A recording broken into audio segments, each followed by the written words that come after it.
Ano po ang information doon sa mga board members ng SunWest? Are they still in the country or have they also left?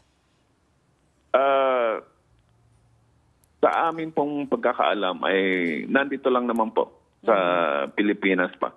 The last time we checked.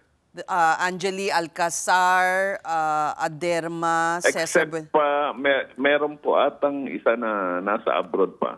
Yung before the issuance of quarantine, nakaalis. Sino po doon? Hindi ko ma-remember ma'am yung nasa listahan po kasi. Hindi si Noel Cao, Cesar Buenaventura, Aderma, Angeli Alcazar. Hindi ko talaga ma'am. Parang hindi ko maano sa dami kasi nung... sige po. Pero sa wakas may arrest warrant na. Sana naman ay talagang matuntun ng mga operatiba ng NBI ang mga to.